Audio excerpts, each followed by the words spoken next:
This channel does not promote any violent, harmful, or illegal activities. All content provided by this channel is meant for an educational purpose only. Top quality और consistent performance के लिए सिर्फ silver pump नाम याद रखना। প্রধানমন্ত্রী নরেন্দ্র মোদী আসছেন উত্তরবঙ্গে, তো আপনি উত্তরবঙ্গে যাবেন না, মানে গেলেন না? না, উত্তর বাংলার প্রোগ্রাম আছে, ওখানকার কর্মীরা জনসভা আছে, ওখানকার কর্মীরাই যাবেন। কলকাতায় যখন আসবেন আমরা এখানে থাকবো।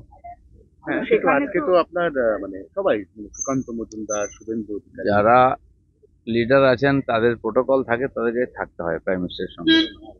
আমি কোনো পদাধিকারী নাই, আমি সাধারণ কর্মী হিসেবে এখানে যখন আসবেন সেখানে যাব।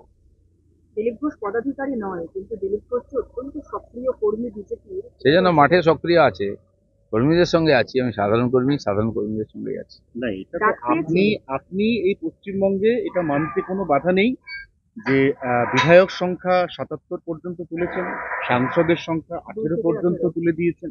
আপনার যে এফোর্ট, আপনার যে অবদান, সেটা কি দল কোনোভাবে অস্বীকার করার লাইনে হাঁটছে? স্বীকার অস্বীকার কে করলো না করলো তাতে কোনো ফারাক পড়বে না। আমাকে পার্টি যে দায়িত্ব দিয়েছে আমি নিষ্ঠার সঙ্গে সেটা পালন করেছি। এবার যে কাজটা অসম্পূর্ণ আছে পরবর্তী যারা আসবেন তারা পূর্ণ করবেন। পার্টি এগোতে থাকে, চলতে থাকে। আমরা সাধারণ কর্মী, পার্টি যেমন দায়িত্ব দেয় সেটা করি, আর আমাদের অবদান রাখার চেষ্টা করি যাতে পার্টি লাভবান হয়। আজ পার্টি এত বড় হয়েছে বলে আমরাও নেতা হয়ে গেছি, আমাদেরও সম্মান বেড়েছে। বাকি আগামী দিনে কাজ এগোতে থাকবে, সবাই তাদের যোগদান দেবে। আর প্রত্যেক কর্মীর পার্টিতে যে জায়গা সেটা পার্টি তাদের দেয়।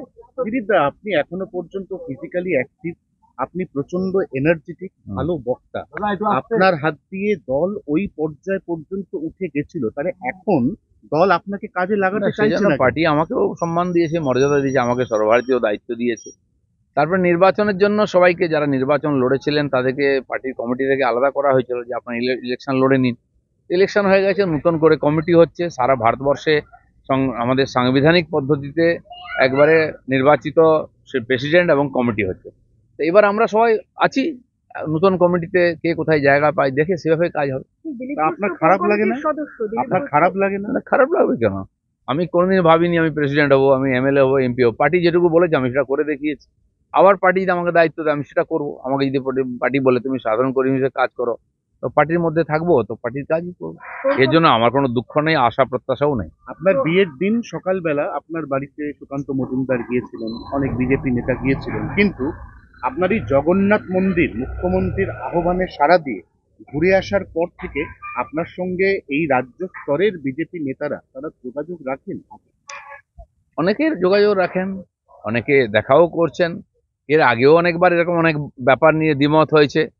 যারা নিজের জায়গা নিয়ে একটুখানি চিন্তায় থাকেন, অস্তিত্ব সংকটে থাকেন, তাদের তো ভয় আছে। দিলীপ ঘোষ কোনো জায়গার জন্য লড়াই করে না, দিলীপ ঘোষ পার্টির জন্য লড়াই করেছে। আর তারপরেও আমি এই জন্য এই ভারত পশ্চিমবাংলার সাধারণ নাগরিক, আর সেই হিসাবে আমার একটা দায়িত্ব আছে।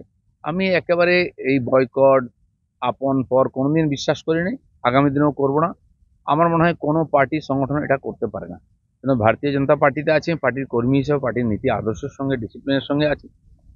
আমি জানি না কে এই ধরনের পলিসি ঠিক করে, এটা চলবে না ওটা চলবে না। বিজেপি কোনদিন এরকম বলেছে বা করেছে আমার জানা নেই। দিলীপ ঘোষ তো কোর কমিটির সদস্য, প্রধানমন্ত্রীর সভায় কোর কমিটি মিটিং হলে যাবো।